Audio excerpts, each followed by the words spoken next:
பிடிச்சிருந்தா லைக் பண்ணுங்க, ஷேர் பண்ணுங்க. நம்ம சேனலை சப்ஸ்கிரைப் பண்ணுங்க. இந்த வீடியோ ஸ்கிப் பண்ணாம பாருங்க. அல்ஹம்துலில்லாஹி ரப்பில் ஆலமீன் வல்-ஆகிபத்து லில்-முத்தகீன். அஸ்ஸலாத்து வஸ்ஸலாமு அலா நபியினல் முர்ஸலீன் வ ஆலிஹி வ அஸ்ஹாபிஹி அஜ்மஈன். அம்மா பஅத். ஃபகத் கால அல்லாஹு தஆலா ஃபில் குர்ஆனில் கரீம் வல் ஃபுர்கானில் மஜீத் பஅத அஊது பில்லாஹி மினஷ் ஷைத்தானிர் ரஜீம். பிஃபத்லி பிஸ்மில்லாஹிர் ரஹ்மானிர் ரஹீம். அனிஸ்தக்ஃபிரு ரப்பக்கும் ثم توبوا إليه يمتئكم متاعا حسنا. صدق الله العلي العظيم. وقال نبينا رسول الله صلى الله عليه وسلم: من أحب أن يمد الله في عمره ويزيد في رزقه فليبر والديه وليصل رحمه أو كما قال عليه الصلاة والسلام. அளவற்ற அருளாளனும் நிகரற்ற அன்புடையனும் ஆகிய ஏக இறைவன் அல்லாஹ்விற்கு எல்லா புகழும். நம் உயிரதும் மேலான நமது தலைவர் ஹதரத் ரசூலுல்லாஹி ஸல்லல்லாஹு அலைஹி வஸல்லம் அவர்கள் மீதும், அவர்களை பின்பற்றிய சத்திய சஹாபாக்கள், நாதாக்கள், ஷுஹதாக்கள், முழு உலக முஸ்லீமான ஆண்கள் பெண்கள் அனைவரின் மீதும் ஏக இறைவனாகிய அல்லாஹு தாலாவுடைய சாந்தியும் சமாதானமும் என்றும் என்றென்றும் நின்று நிலவட்டுமாக. கண்ணியமான சகோதர பெருமக்களே, ஹதரத் பெருமானார் ஸல்லல்லாஹு அலைஹி வஸல்லம் அவர்கள் இந்த உம்மத்துடைய வயது வரம்பை பற்றி ஒரு முன்னெச்சரிக்கையாக சொல்வார்கள்.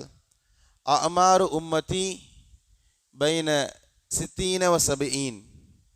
இந்த உம்மத்துடைய அதிகபட்சமான நபர்களுடைய வயது வரம்பு காலம் 60 to 70 வரை. ஒரு மனிதர் 60 வயதை தொட்டுவிட்டால் அடுத்த பயணத்திற்காக தயாராக வேண்டும் என்ற ஒரு முன்னெச்சரிக்கையை பெருமானார் ஸல்லல்லாஹு அலைஹி வஸல்லம் அவர்கள் நமக்கு வழங்கி இருக்கிறார்கள். அன்பான சகோதர பெருமக்களே, ஆனால் இன்னைக்கு பரவலாக ஏனைய உம்மத்தை கவனித்து பார்க்கும் பொழுது 60 என்பதே ஆக குறைவு. மற்ற சமுதாயங்களில் அவர்கள் வாழ்ந்த வாழ்க்கையை ஒப்பிடும் பொழுது நம்முடைய வாழ்க்கை 60 என்பது ஆக குறைவு.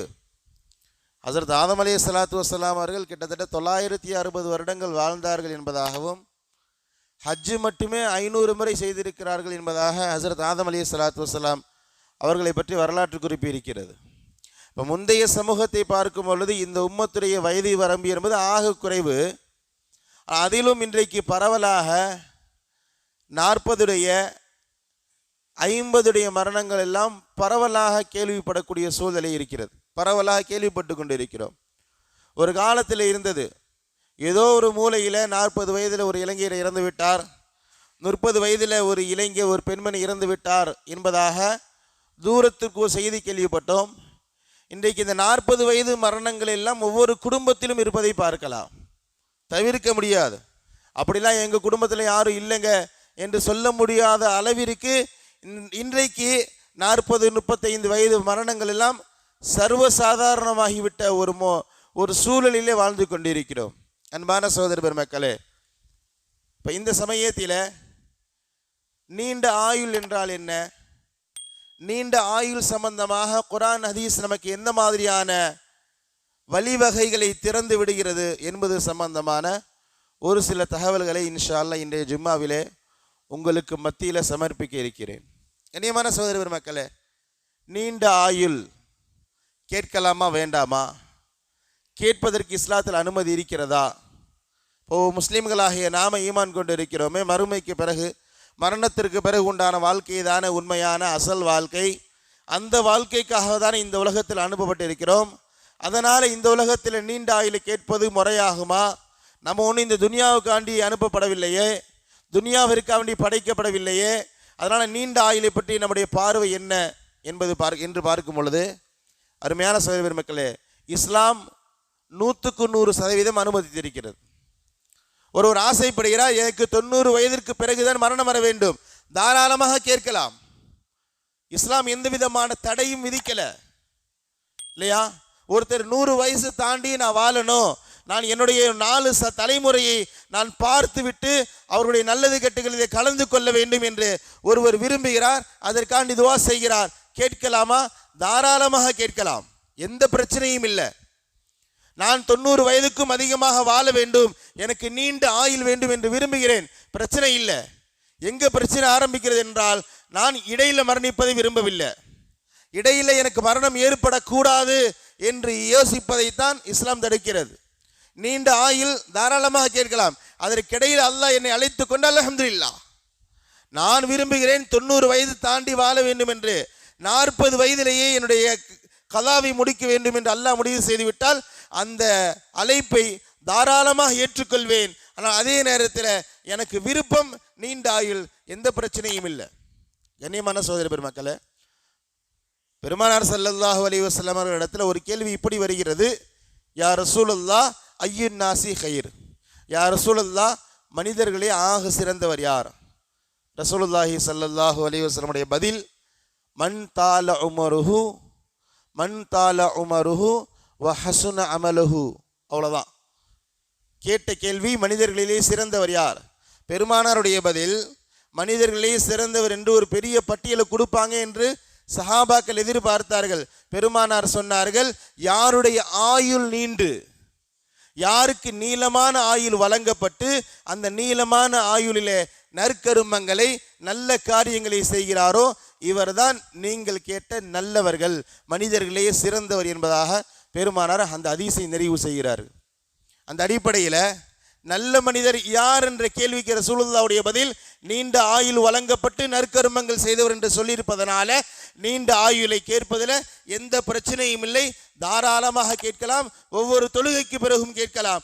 ஆனால் கூட என்ன கேட்கணும், யா அல்லாஹ் என்ன நீண்ட ஆயுளோடு நல்ல ஆஃபியத்தை கொடு, அந்த ஆஃபியத்தை உன்னை வணங்குவதற்காக வேண்டி உன்னுடைய கடமைகளை சரியான முறையில் நிறைவு செய்வதற்கான ஆரோக்கியத்தையும் சேர்த்து கொடு என்று துவா செய்ய வேண்டுமே தவிர ஆயுள் மட்டும் கேட்டு எந்த பிரயோஜனமும் இல்லை. வெறுமனே 90 வயது வாழ்ந்தார், ஆனால் அல்லாஹ்வை வணங்க வேண்டிய முறைப்படி வணங்கவில்லை என்றால் இவர் 40லேயே சென்று விடலாம். செய்தி புரிகிறதா?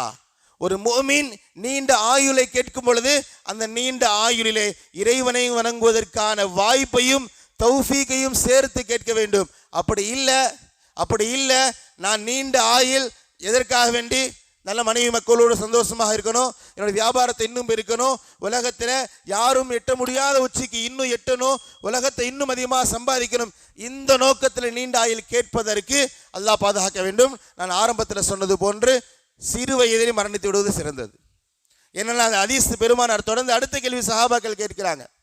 சிறந்த மனிதர் என்று கேட்ட சஹாபாக்கள் பதில் வந்த பிறகு அடுத்த கேள்வி கேட்கிறாங்க, ஐயுன் நாசி ஷர்ருன், யா ரசூலல்லாஹ் மனிதர்களே ஆக மோசமானவர் யார், ஆக கெட்டவர் யார்? பெருமானார் அங்கேயே அதே பதில் தான் சொன்னாங்க, மன் தால உமருஹு, யாருடைய ஆயுள் நீட்டிக்கப்பட்டு வசா அமலுஹு, நற்கருமங்களுக்கு பகரமாக தீய காரியங்களை செய்து கொண்டிருக்கிறாரோ, அவர்கள் செயல்கள் கெட்டி இருக்கிறதோ, அவருடைய கேரக்டர் கெட்டி இருக்கிறதோ, இவர்தான் கெட்ட மனிதர் என்பதாக பெருமானார் அந்த ஹதீஸை நிறைவு செய்வார்கள். கண்ணியமான சகோதர பெருமக்களே, அந்த அடிப்படையில் நீண்ட ஆயுள் வரவேற்கத்தக்கது, அனைவரும் கேட்க வேண்டும். இந்த நீண்ட ஆயுளுக்கான வழிவகைகள் என்ன என்பது சம்பந்தமான சில தகவல்களையும் பெருமானார் நமக்கு வழங்குகிறார்கள். நபிமார்களை ஆசைப்பட்டிருக்கிறார்கள், நீண்ட ஆயுளை வேண்டி நபிமார்களை விரும்பி இருக்கிறார்கள். திர்மிதி ஷெரீஃபில் ஹஸரத் ஆதம் அலைஹிஸ்ஸலாத்து வஸ்ஸலாம் அவர்கள் சம்பந்தமான ஒரு செய்தி வருகிறது. பெருமானார் அந்த ஹதீஸ் எப்படி ஆரம்பிப்பார்கள், லம்மா ஹலகல்லாஹுல் ஆதம, அல்லாஹு தாலா ஹஸரத் ஆதம் அலைஹிஸ்ஸலாத்து வஸ்ஸலாம் அவர்களை படைத்த பிறகு வனஃபஹ ஃபீஹி ரூஹ, தன்னுடைய ரூஹை ஆதம் அலைஹிஸ்ஸலாத்து வஸ்ஸலாம் அவர்கள் மீது ஊதினான். ஹஸரத் ஆதம் அலைஹிஸ்ஸலாத்து வஸ்ஸலாம் அவர்கள் முழு மனிதராக முழுமை அடைந்த பிறகு அத்தச முதல்ல தும்மினார்கள். ஆதம் அலைஹிஸ்ஸலாத்து வஸ்ஸலாம் அவர்களுக்கு முதல்ல தும்மல் ஏற்பட்டது. ஏன் தும்மல் வந்தது? இந்த இலக்கங்கள் எல்லாம் தஃப்சீர்களில் இல்லை. தும்மினார்கள், அவ்வளவுதான். அல்லாஹு தாலா சொன்னான், ஃபகுல் அல்ஹம்துலில்லாஹ், அல்ஹம்துலில்லாஹ் சொல்லுங்கள் என்று சொன்னான். ஹஸரத் ஆதம் அலைஹிஸ்ஸலாத்து வஸ்ஸலாம் அவர்கள் அல்ஹம்துலில்லாஹ் சொன்னார்கள்.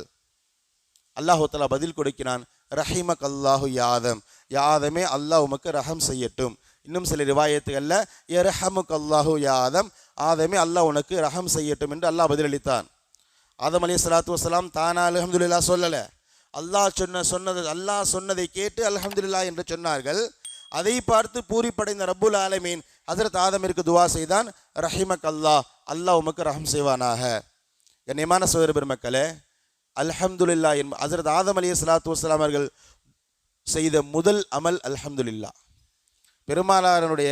பெரும்பாலான துவாக்கள் இந்த அல்ஹம்துலில்லாஹோடு இருக்கும். சாப்பிட்டு முடித்த பிறகு அல்ஹம்துலில்லாஹி லிதா தமனா, தூங்கி எழுந்த பிறகு அல்ஹம்துலில்லாஹி லிதா அஹ்யானா, பாத்ரூம்லேருந்து வெளியே வந்த பிறகு அல்ஹம்துலில்லாஹி லிதா அதுஹப.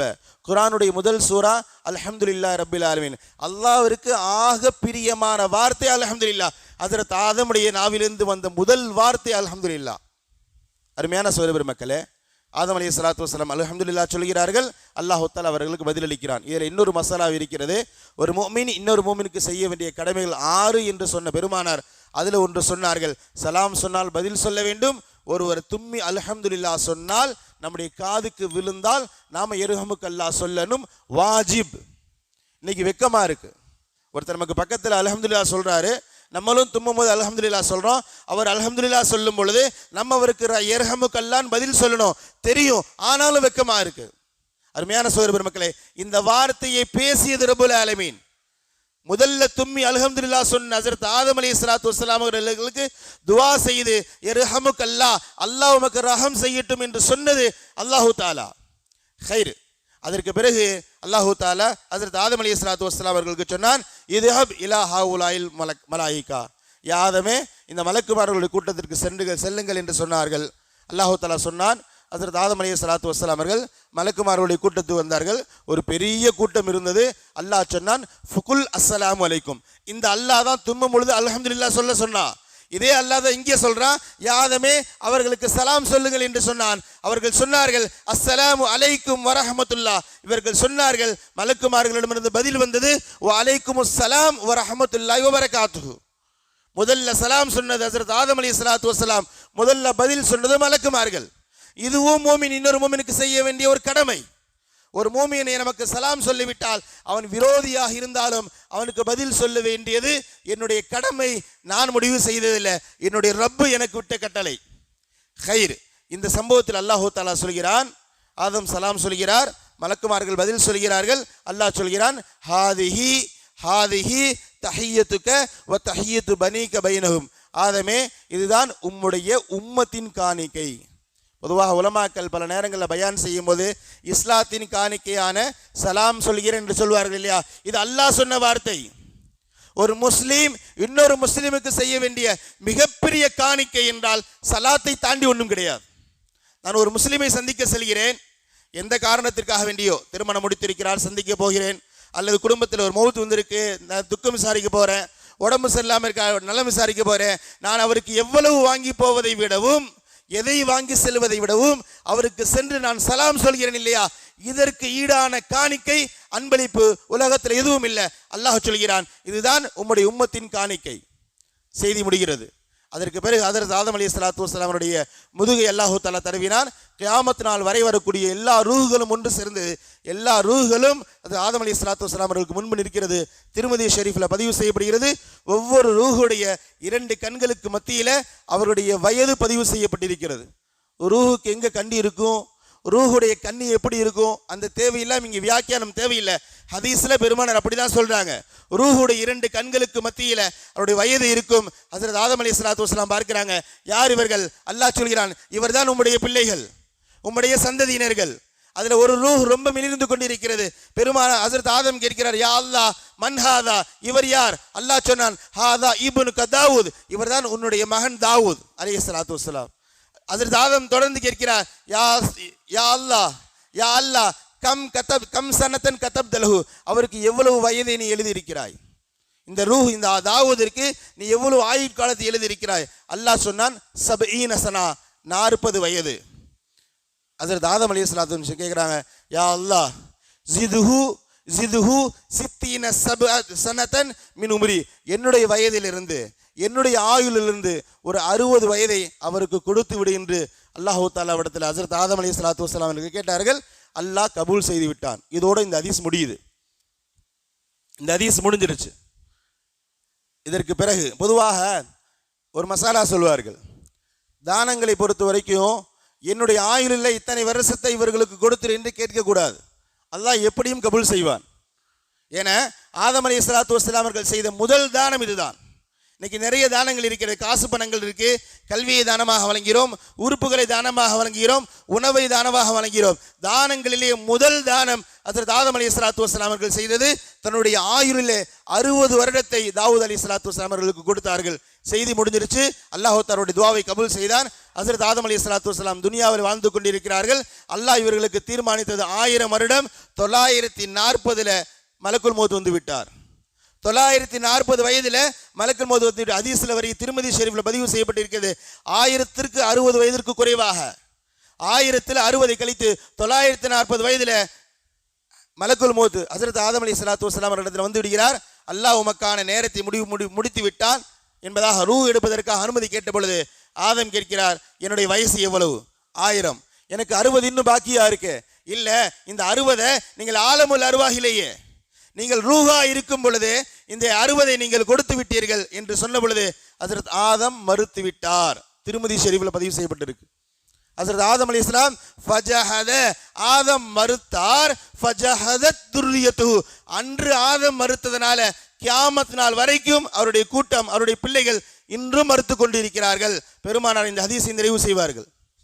தன்னுடைய 60 வயதை கொடுத்து ஆதம் அலைஹிஸ்ஸலாத்து வஸ்ஸலாம் இல்லல்ல அப்படிலாம் நான் கொடுக்கல, எனக்கு 1000 வருஷம் வேணும் என்று பிடிவாதம் பிடித்தார். அல்லாஹ் தஆலாவுடைய தூதர் இந்த ஹதீஸை சொல்லுகிறார்கள். இந்த 2 சம்பவத்தையும் சொல்லிவிட்டு சொன்னார்கள், ஆதம் மறுத்தார். இன்று வரைக்கும் ஆதமுடைய பிள்ளைகள் எல்லா விஷயங்களிலும் மறுத்து கொண்டிருக்கிறார்கள். வனசிய ஆதம், ஆதம் மறந்தார். இன்று வரைக்கும் இந்த உம்மத்து மறந்து கொண்டிருக்கிறது. அதனாலதான் இந்த உம்மத்துல மறதிக்கு மன்னிப்பு கிடையாது, தண்டனை கிடையாது.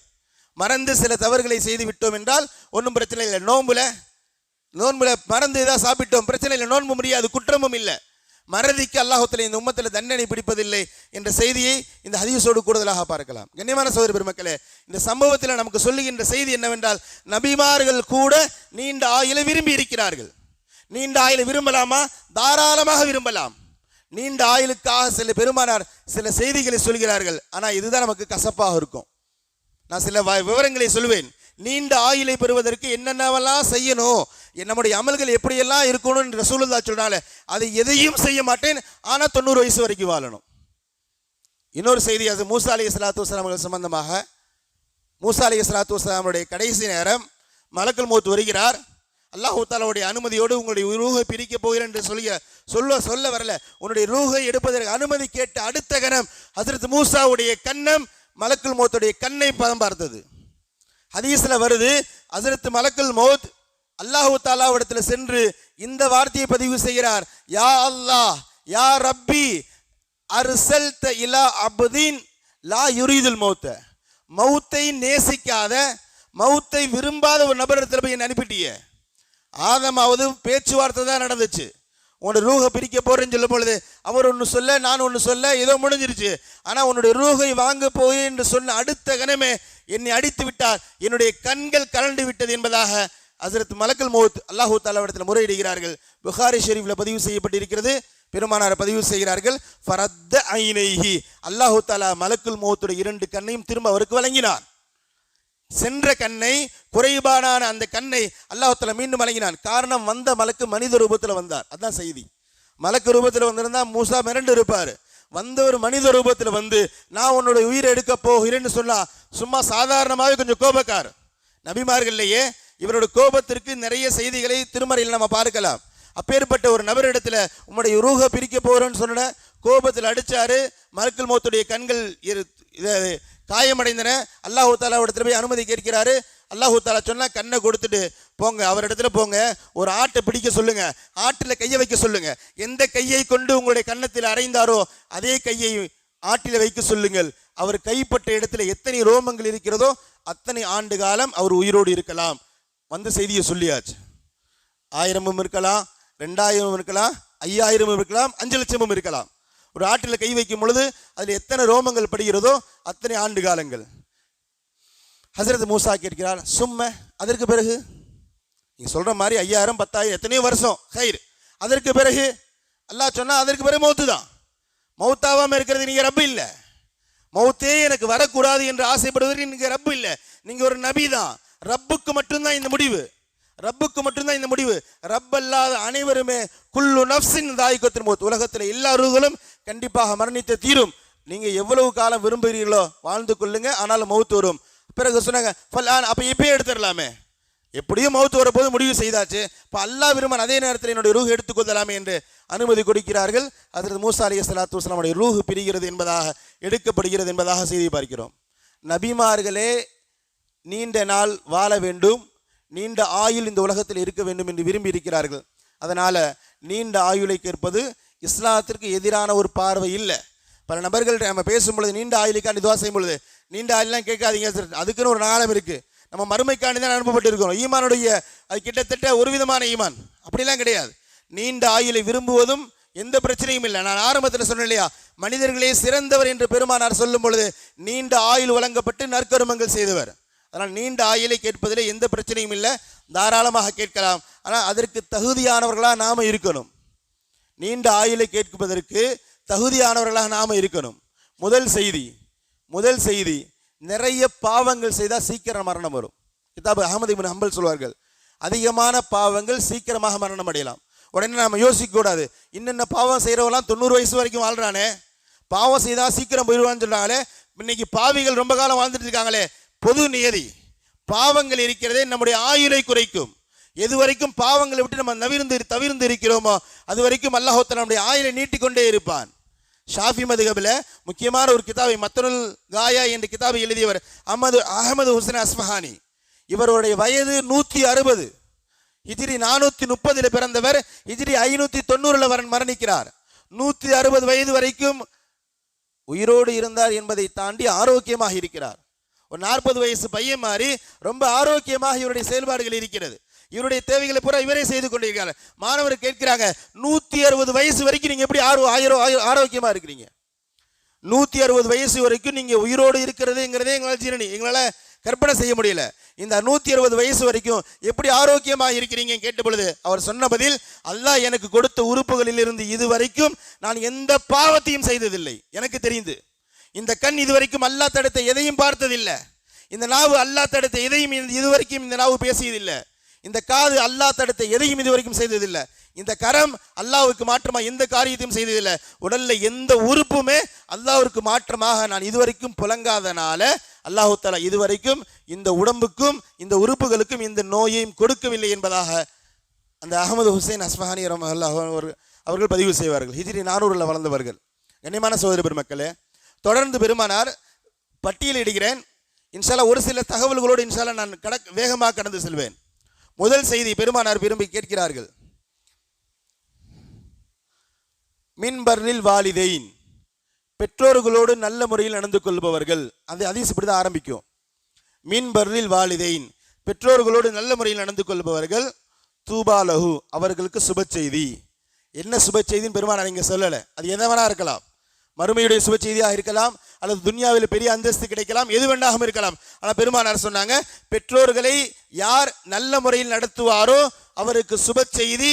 தொடர்ந்து பேசுகிறார்கள், ஜாதல்லாஹு உமரஹு, அல்லாஹு தஆலா அவருடைய உமரை ஆயுளை நீட்டுவான். அல்லாஹு தஆலா எனக்கு ஆரம்பத்தில் எனக்கு இத்தனை வருஷம்தான் வாழணும் என்று தீர்மானித்திருந்தாலும் நான் என்னுடைய பெற்றோர்களோடு நல்ல முறையில் நடந்து கொள்ளும் பொழுது நிச்சயமாக ரப்புல் ஆலமீன் என்னுடைய ஆயுளை நீட்டுவான். இன்னைக்கு பர்ருல் வாலிதீன் என்பது முழுமையாக எடுக்கப்பட்டு விட்டது. பெற்றோர்களோடு நல்ல முறையில் நடந்து கொள்கின்ற குழந்தைகள் என்று தேடினோம் என்று அல்லாஹ் பாதுகாக்க வேண்டும். இந்த உம்மத்திலே மிகப்பெரிய பலகீனம் இருக்கிறது, பெற்றோர்களோடு நல்ல முறையில் நடந்து கொள்வது. அபூ ஹுரைரா ரலியல்லாஹு தஆலா அன்ஹு அவர்கள் சொல்கிறார்கள், ஒரு ஹதீஸ், ஒரு முறை ஹஜ்ரத் அபூ ஹுரைராவை அவங்க அம்மா கூப்பிடுறாங்க. இவர் லப்பைக் என்று சொல்றார். யா அபா ஹுரைரான்னு அழைக்கிறாங்க, யா அபா ஹுரைரான்னு அழைக்கிறாங்க. இவர் லப்பைக்னு சொல்றாரு, வரமாட்டேன்னு சொல்லலை, இதோ வந்துட்டேமான்னு சொல்றாரு. அவ்வளவுதான். லப்பைக்குன்னு வந்து விட்டேன்னு அர்த்தம், இந்த ஹாஜராகி விட்டேன்னு அர்த்தம். ஆனால் என்ன பிரச்சனைன்னு சொன்னால், அவர்கள் கூப்பிட்ட அபூ ஹுரைரா என்ற சத்தத்தை விட இவருடைய லப்பைக் என்ற சத்தம் கொஞ்சம் அதிகமாயிடுச்சு. இவ்வளோதான் செய்தி. வரமாட்டேன்லாம் சொல்லலை, அழைத்தவர்களுக்கு இந்த வந்துட்டேன்னு சொல்றாரு. அவருடைய சப்தத்தை விட என்னுடைய சப்தம் அதிகமாகிவிட்டது. மவுத்து வரைக்கும் இஸ்திக்பார் தேடினார் ஹஜ்ரத் அபூ ஹுரைரா ரலியல்லாஹு தஆலா அன்ஹு. என்னுடைய தாயுடைய சத்தத்தை விட என்னுடைய சத்தம் ஒரு கொஞ்சம் கூடியதற்கு ஹஜ்ரத் அபூ ஹுரைரா ரலியல்லாஹு தஆலா அன்ஹு மவுத்து வரைக்கும் இஸ்திக்பார் தேடினார்கள் என்றால் அல்லாஹ் பாதுகாக்க வேண்டும். இந்த விடயத்தில் நாம் எந்த அளவுக்கு தீவிரம் காட்டுகிறோம், இல்லையா? கியாமத்துடைய நெருக்கத்தில் ரசூலுல்லாஹி ஸல்லல்லாஹு அலைஹி வஸல்லம் அடையாளங்களாக சொல்வார்கள்.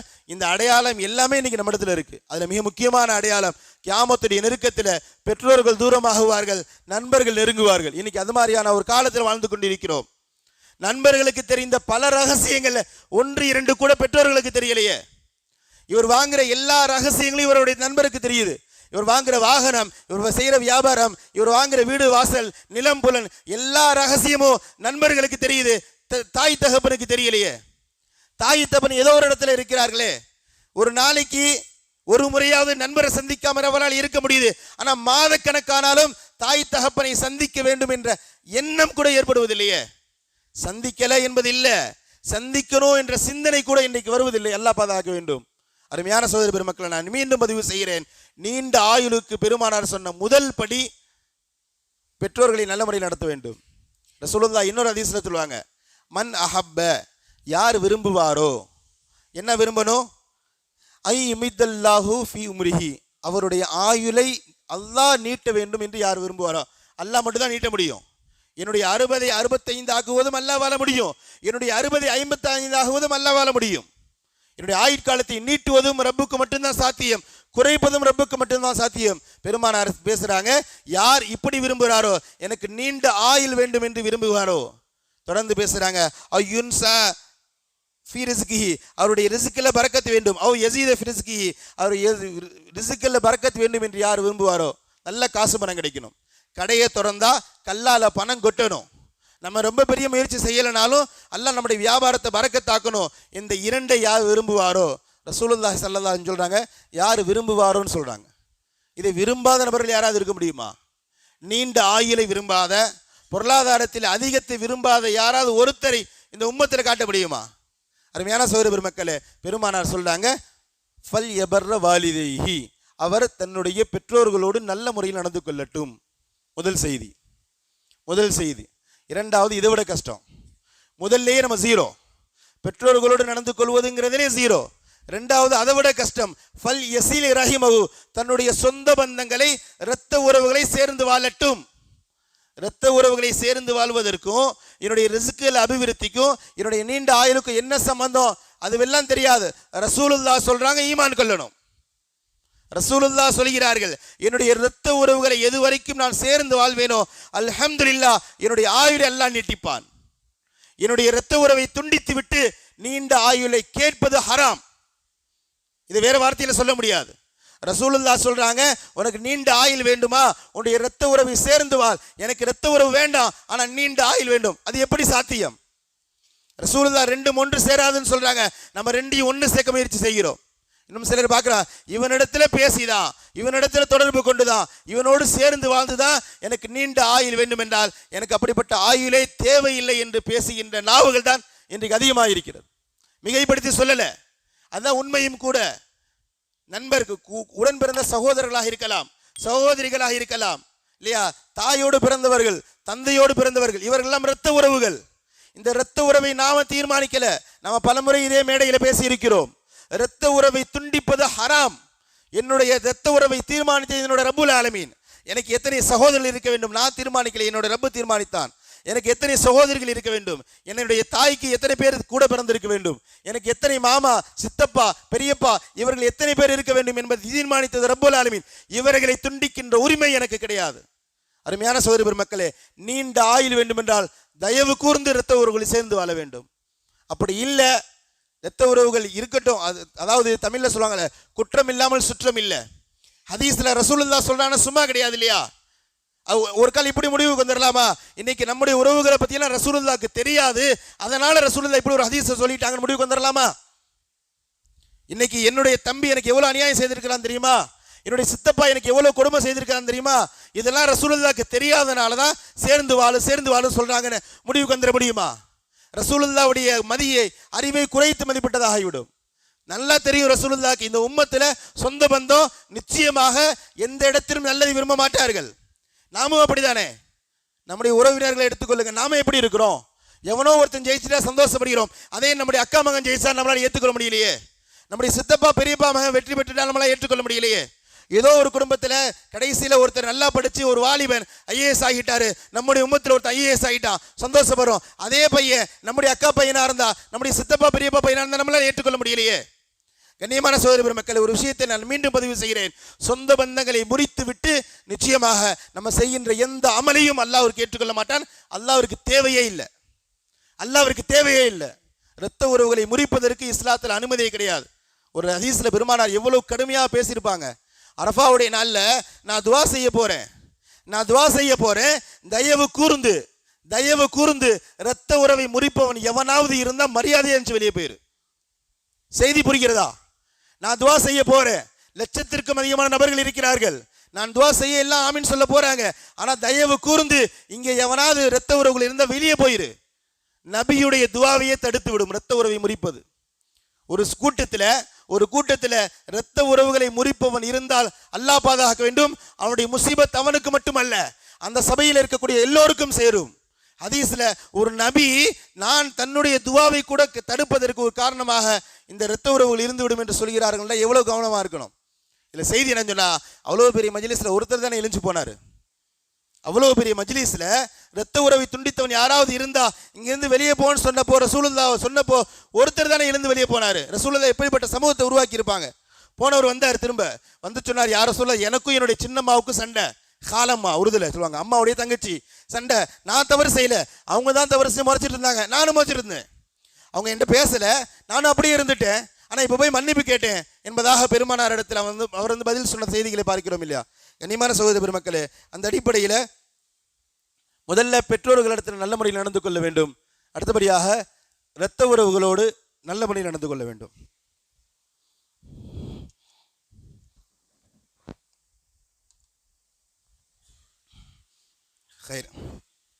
இறுதியாக ஒரே ஒரு செய்தி, இந்த சமூகத்தில் முழுமையாக எடுக்கப்பட்டு விட்டதுன்னு தான் சொல்லணும். இந்த சமூகத்தில் ஒரு செய்தியை பாருங்க, பெருமானா எந்த அளவுக்கு சொல்லியிருக்கிறாங்கன்னா, மா அக்ரம ஷாபுன் ஷைஹன் லிசின்னிஹி, ஒரு வாலிபன் ஒரு வயோதிகரை கண்ணியப்படுத்துகிறார் என்றால் அவருடைய வயோதிகத்தின் காரணமாக கண்ணியப்படுத்துகிறார். நான் வாலிபனாக இருக்கிறேன், எனக்கு தெரிந்த ஒரு வயோதிகர் ஒரு 90 வயசு, அவரை நான் அவருடைய வயதை வைத்து அவரை நான் கண்ணியப்படுத்தினேன் என்றால் இல்லா கையதல்லாஹு மை யுக்ரிம இந்த சின்னையே, அவருடைய வயதுக்கு நான் வரும் பொழுது என்னை கண்ணியப்படுத்த ஒரு வாலிபரை எல்லாம் தீர்மானிப்பான். செய்தி புரியுதா? எனக்கு வயசு 30, 90 வயசு மரியாதை வயது தக்க ஒருத்தரை நான் கண்ணியப்படுத்தி, ரசூலுல்லாஹ்வுடைய ஹதீஸ், சும்மா கட்டுக்கதை இல்லை, சும்மா விளையாட்டுக்கு பேசல, புகாரியுடைய ஹதீஸ். நான் 30 வயது ஒரு 90 வயது கிழவனை நான் கண்ணியப்படுத்தினார், ஒரு வயோதிகரை நான் கண்ணியப்படுத்தினேன் என்றால் நான் 90 வயசு வரும் பொழுது, இதில் செய்தி என்ன தெரியுமா, அப்போ என்னை கண்ணியப்படுத்த ஒரு வாலிபன் அல்லாஹ் ஏற்படுத்துவான் என்பதை தாண்டி அது வரைக்கும் நான் உயிரோடு இருப்பேன் இல்லையா? அவரை நான் கண்ணியப்படுத்தினேன் என்றால் அவருடைய வயது வரைக்கும் அந்த நீண்ட ஆயுளை எல்லாம் எனக்கு வழங்குவான். அந்த வயதுக்கு நான் வரும் பொழுது என்னை கண்ணியப்படுத்த ஒரு இளைஞனை அல்லாஹ் தஆலா தேர்வு செய்வான் என்பதாக பெருமானாருடைய ஹதீஸ். இதுவும் இன்றைக்கு சமூகத்தில் முழுமையாக ஈடுபட்டு விட்டது. பெரியவர்களிடையே மதிப்பது என்பதே இன்னைக்கு ரொம்ப வேறு மாதிரி பார்க்கப்படுகிறது. நாங்கள் அப்டேட், எங்களுடைய பேச்சு நீங்கள் கேளுங்க. ஒரு காலம் நீங்கள் வழி நடத்தினீங்க, இப்போ நாங்கள் வழி நடத்துகிறோம், எங்கள் பின்னாடி நீங்கள் வாங்க என்று சொல்லுகின்ற இளைய சமுதாயம் இன்னைக்கு பரவலாக இருக்கிறது இல்லையா? அல்லாஹ் பாதுகாக்க வேண்டும். கண்ணியமான சகோதர பெருமக்களே, அந்த அடிப்படையில் நீண்ட ஆயுளுக்கான வழிமுறைகளை பெருமானார் சில அமல்களாக நமக்கு சொல்லியிருக்கிறார்கள். இவைகளை நம்ம செய்யும் பொழுது நிச்சயமாக ரசூலுல்லாஹ்வுடைய வார்த்தை பொய்யாகாது, நமக்கும் நீண்ட ஆயுள் கிடைப்பதற்கு வாய்ப்பு இருக்கிறது. நமக்கு அல்லாஹ் தீர்மானித்து விட்டான் என்றாலும் சில அமல்களின் மூலமாக அது கூட்டுவதற்கு வாய்ப்பு இருக்கிறது. சதக்காவை ரசூலுல்லாஹ் சொன்னாங்க, சதக்கா தர்மம் தலை காக்கும் என்று சொன்னது போல சதக்கத்து ரத்துல் கலா, சதக்கா நீண்ட ஆயுளை வழங்கும் என்று சொன்னார்கள். சதக்கா சம்பந்தமான தகவல் எல்லாம் இன்ஷா அல்லாஹ் ஒரு தனி தலைப்பாக பார்க்கலாம். இறுதியாக பெருமானார் சொன்ன மிக முக்கியமான செய்தி திலாவத்துல் குர்ஆன், குர்ஆனை அதிகமாக ஓதுவது இந்த உம்மத்துடைய ஆயுளை நீட்டிக்கும். நீ குர்ஆன் என்பது அதற்கென்று சிலர் இருக்கிறார்கள், நமக்கு வயசு ஆயிடுச்சு, நமக்கு குர்ஆனுக்கு சம்பந்தம் இல்லை என்று கடந்து கொண்டு இருக்கிறோம். அல்லாஹ் பாதுகாக்க வேண்டும். அலி ரலியல்லாஹு தஆலா சொல்வார்கள், ஒரு குர்ஆனோடு தொடர்பில் இருந்தால், குர்ஆனோடு அவருடைய வாழ்க்கையில் இரண்டரை கலந்திருந்தால் இவருக்குடைய மரணம் வரைக்கும் அல்லாஹு தஆலா கதா இல்லாத மௌத்தை குடிப்பான், கடன் இல்லாத மௌத்தை கொடுப்பான். இவர் மரணிக்கும் பொழுது அல்லாஹ் இவருக்கு கடனை இருக்காது, அல்லாஹ் கடனை அடைத்த பிறகுதான் மரணத்தை ஏற்படுத்துவான். இவருக்கு கதா இருக்காது, மரணம் வரைக்கும் நடமாட்டத்தோடு இருப்பார் இல்லையா? நீண்ட ஆயுள் ஒரு 40-50 வயசு வரைக்கும் நல்லா இருந்தோம், அடுத்த 30 வருஷம் படுத்த படக்கையா இருந்தோம், அந்த நீண்ட ஆயுள் எங்களுக்கு தேவையில்லை. ஒரு 30 வருஷம் படுத்து படுக்கையா இருந்தோம், நம்முடைய சாப்பாடு நம்முடைய மலம் ஜலம் எல்லாமே அந்த பெட்டில் கழிந்தது என்றால் அந்த நீண்ட ஆயுள் எங்களுக்கு தேவையில்லை. எங்களுக்கு எப்படிப்பட்ட நீண்ட ஆயுள் வேண்டும் என்றால், நான் மரணம் வரைக்கும் என்னுடைய எல்லா தேவைகளையும் நான் நிவர்த்தி செய்யணும். எனக்கு ஒருத்தர் ரெப்ரசன்ட் தேவையில்லை. என்னுடைய மவுத்து வரைக்கும் என்னுடைய எல்லா சுய தேவைகளையும் நானே முடித்துக் கொள்ளுகின்ற அளவிற்கான ஆரோக்கியத்தோட நீண்ட ஆயுளை நமக்கு வேண்டும். இந்த நீண்ட ஆயுளை குர்ஆன் நமக்கு பெற்று தரும். குர்ஆன் வெறுமனே நீண்ட ஆயுளை மட்டும் கொடுக்காது. மேலே சொன்னது போல ஒரு இளைஞன் முதியவரை கண்ணியப்படுத்தினால் அது வரைக்கும் இவர் உயிரோடு இருப்பார் என்பதை தாண்டி அல்லாஹ் தஆலா ஒரு இளைஞனை தீர்மானிக்கிறான் இல்லையா, ஏற்படுத்தி நியமிக்கிறான் இல்லையா, அது போன்று குர்ஆனோடு வாழும் பொழுது, குர்ஆனை அதிகமாக ஓதும் பொழுது நீண்ட ஆயுளும் கிடைக்கும், அத்தோடு சேர்ந்த ஆரோக்கியம் அல்லாஹ் தஆலா நமக்கு வழங்குவான். கனிமான சகோதர பெருமக்களே, அந்த அடிப்படையில் நம்முடைய ஆயுள் நீட்டுவதற்கான வழிவகைகள் என்னவெல்லாம் இருக்கிறதோ அதை செய்வதற்கான முயற்சிகள் செய்ய வேண்டும். குறிப்பாக பாவங்களை விட்டு முழுமையாக தவிர்த்து கொள்ள வேண்டும். பாவ மன்னிப்பு அதிகமாக கேட்க வேண்டும். நான் ஆரம்பத்தில் ஓதிய ஹதீஸ், அனிஸ்தஃபிரு ரப்பக்கும் சும்ம தூபு இலைஹி யுமத்தீக்கும் மதான் ஹசனா. அல்லாஹ் சொல்கிறான், நீங்கள் அல்லாஹ் தஆலாவிடத்தில் அதிகமாக பாவ மன்னிப்பு தேடுங்கள். அல்லாஹ் தஆலா நீண்ட காலம், எப்படி பாவ மன்னிப்பு நீங்கள் கூறுனீங்கன்னு சொன்னால் நீண்ட காலம் உங்களை கண்ணியமாக அல்லாஹ் தஆலா வாழ வைப்பான். நீண்ட ஆயுள் மட்டும் இங்கே இல்லை, இந்த இடத்துல நீண்ட ஆயுளோடு எல்லாம் முடிக்கல.